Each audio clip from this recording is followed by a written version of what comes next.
Yo, what's up guys? It is Maru, and this is going to be another 1v1 from the, I believe, North American ladder. Yeah, and in the bottom right position it is going to be Iaguz from Frenetic Array, spawning as the red Terran, as well as on the top left position we have Mashiro spawning as the blue Terran, and this is of course Xenocider. I have been casting a few of his games from his replay pack, and they've all been pretty damn good, so I decided to pick a TVT this time. I did a TVZ, TVP. So now it's a TVT, and the map is Belshir Vistage. And this is a pretty cool map. The third is a little far away, but it's not too bad. It's just a fourth that's a bit of a problem when it comes to securing it. So a lot of the games that I do play on this usually end on 3 base, if not 2 base. But I have watched Iaguz's stream on occasion, and he seems to like his standard macro builds, and so I wouldn't be surprised if he takes it into the late game, just as Xenocider. He's shown he's a very capable late game macro player, even though his micro has been superb throughout these games as well. But we'll see what happens. It does look like both players going for 12 barracks. Xenocider opting to wall off with his first supply depot, while Iaguz is putting it behind his mineral line to minimize mining time loss, and this SCV is moving out across the field.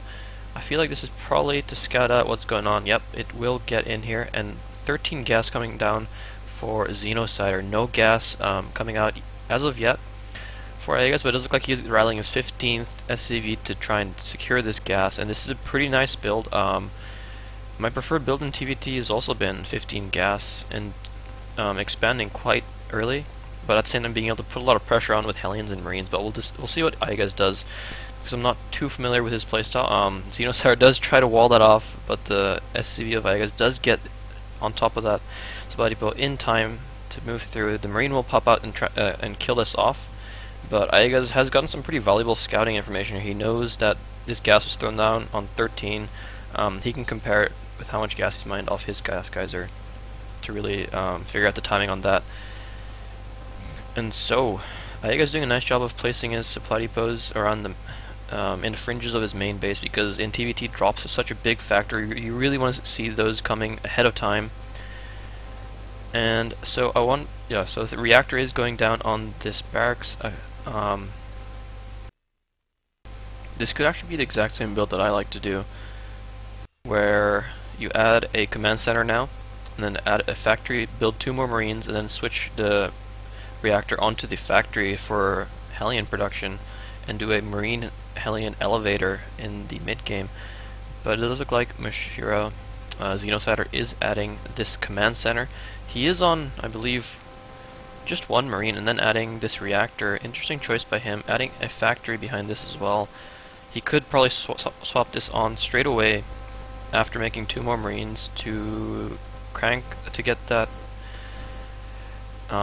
Hellion count up. And it does look like a Reaper was made. I did miss that, sorry guys. And it does get taken out, but it does spot everything that's going on in Iaguz's base, so Xenocider knows what Iaguz is capable of in the mid game. Both players are securing their expansion on the high ground just to be safe. This Marine skin is pretty sick. I do love that Marine skin. Xenocider opting not to use any of the skins.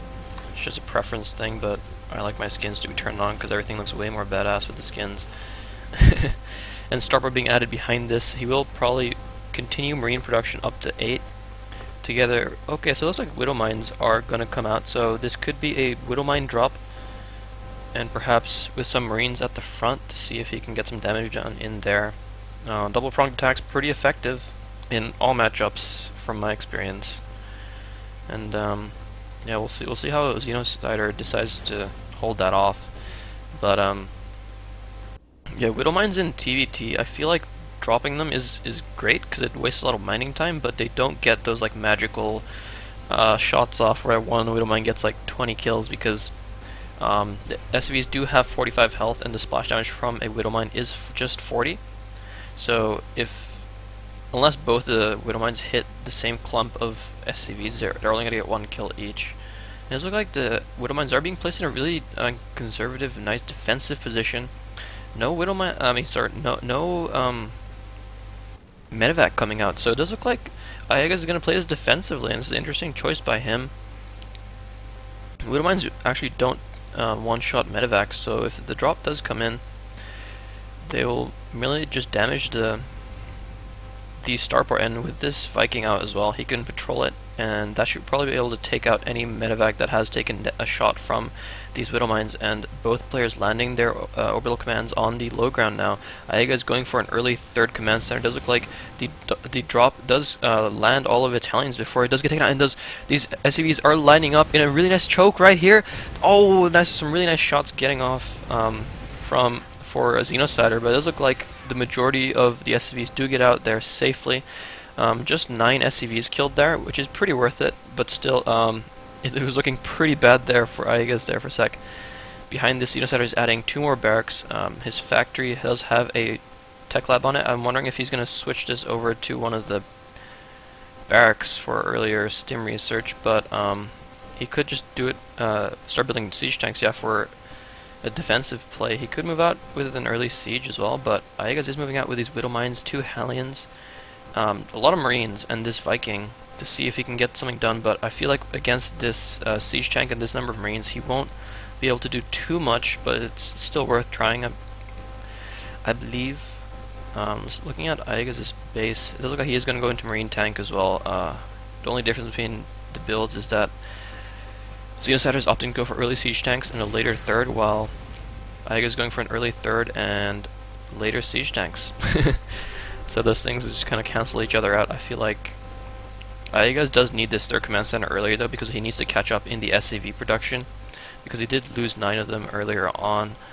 And +1 attack is out on the way for Xenocider. His build is pretty nice here. Stim has been started, 2 reactors on the barracks, another attack lab on this one, as well as a nicely placed Viking over here to spot any sort of elevator into the main, as well as any drop ships skirting across the outside, and a really nice Widow Mine spread, as well as map control being secured for Iaguz. This Marine is spotting the third base location. The third base has just been started for Xenocider though, so he won't be landing that down for a while. He is on 4 barracks right now. Interesting choice. A lot of people like to go straight up to the 5 barracks, but I feel like starting that early tank production kind of cuts into his ability to get that infrastructure up earlier on. It does give him a really nice defensive position though. He knew that after that Hellion drop he was ahead, so he wants to keep that lead by making sure no attacks at the front can do any sort of damage. And it does look like Xenocider is going to move out with these once he has these 3 tanks.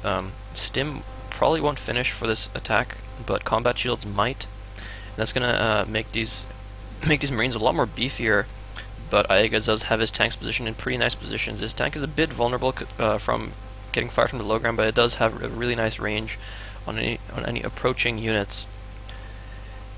And now, looking at the base of Iaguz, he opts to go for double tech lab on his barracks. That does cut into his Marine production, but it does let him get his upgrades out in time. Looks like he's going out to land his third base right now, and that little poke out from Xenocider does stop both Widow Mines. Did get some kills. These Widow Mines are really nicely positioned actually. If Xenocider wants to get rid of them, he has to spend 2 individual scans unless he has a Raven out, which is unlikely because he has a reactor on his starport. Scanning ahead of time to see what's going on. Iaguz has some really nice tank positioning in this game. This position is really nice because it covers both lanes of attack. It does look like Xenocider is moving in through here and taking that 1 tank shot. He does pull back for now. He might try to skirt around to the third base, taking out these rocks as well if he wants to be extra conservative in this attack. But it looks like he's just going to try and skirt around, but this siege tank's so nicely positioned. Iaguz does lift off this command center because he doesn't want to get these Marines to be stimmed in there to pick that off.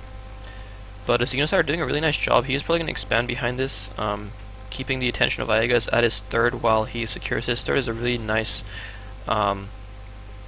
strategy there, and it does look like he is going to secure this as his third, which is really nice because his attack path, which is at the third of Iaguz, does cover and defend his third base location. So really nice tactical decision making from Xenocider. +1 armor is out in the way as well for Xenocider, so although +1 does finish for Iaguz first, so if Xenocider engages now with his Marines, he will be at a disadvantage. I doubt he'll actually engage without the +1 armor though, so I don't think we need to be too worried about that. Xenocider's just moving around and trying to catch Iaguz's army out of position, and it looks like the tanks are vastly out of position right now. The Marines of Xenocider do stim in, but they don't have the +1 army yet. This tank does get sniped off. The Marines of Iaguz are forced to pull back, though, because of these 6 tanks were sieged up right there. The tanks of Iaguz, excuse me, do move into position now. These Marines are stimming into the natural, but I feel like Xenocider really needs to be careful with what he does with these Marines, because the tanks cannot cover his Marines unless he moves into this nice little position here. And both guys' armies are quite separated, and this third is quite vulnerable right now. If Xenocider had some Marines to stim in here and take out some SCVs, that would be quite nice on his part, but looks like it is going to be a little stalemate here. It looks like, oh wow, really nice move from Xenocider, loading up all of his Marines and then boosting them into this position, and the Marines that tried to save the tanks do take a bunch of tank shots from the tanks that were covering this area. Some really nice tactical, like as I said before, really nice tactical decision making from Xenocider here. A few Marines are left in these medevacs, and they do stim into the natural to try and get some SCV kills, but the Marines of Iaguz are in position to defend this. It does look like the majority of these medevacs are going to go down, especially because they are going over these turrets right now, and looks like an elevator is occurring into the main of Iaguz. But some really that Widowmine before did a really nice job of killing one of the medevacs together with this Viking. One of the tank that does try to siege up there does get taken out. It does look like the tanks over here do get some nice shots off onto these Marines, loading up all of his Marines into his medevacs and dropping them on top of these tanks. Really nice move. The splash damage does cause the tanks to damage each other. Just 2 Marines are up here right now. The majority of the tanks are going to be taken out right here by the dropped Marines, but with some Marines here to back these tanks up, looks like 2 of them might survive. What are these doing? Are they actually attacking each other? No, they're attacking this tank. That's weird. Okay. But some really nice play coming out from both sides. A 4th command center is coming out on the way for Xenocider. These tanks are just doing nothing.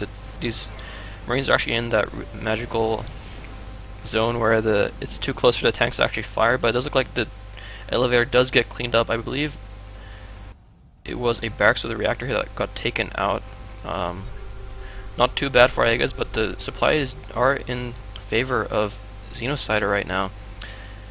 And Xenocider gets in this really nice position in between the natural and the third.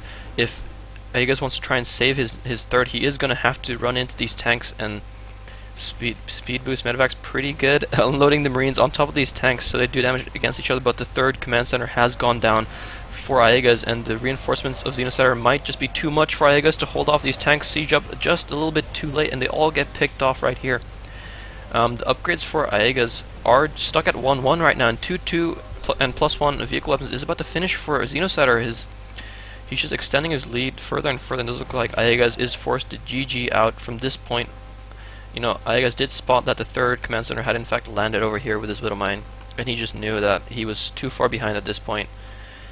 With no 3rd command center, he was adding 2 more factories to try and kick in some more tank production, but some really nice tactical play by Xenocider, really action-packed, no stalemates actually. The speed medevacs really preventing any sort of stalemates from occurring. Like they really enabled the Terrans to drop Marines on each other's tanks, as well as loading them into the main and stuff. It's a really exciting play coming out from both sides. Really enjoyed this game, and hope you guys enjoyed it too. So I'll see you guys next time.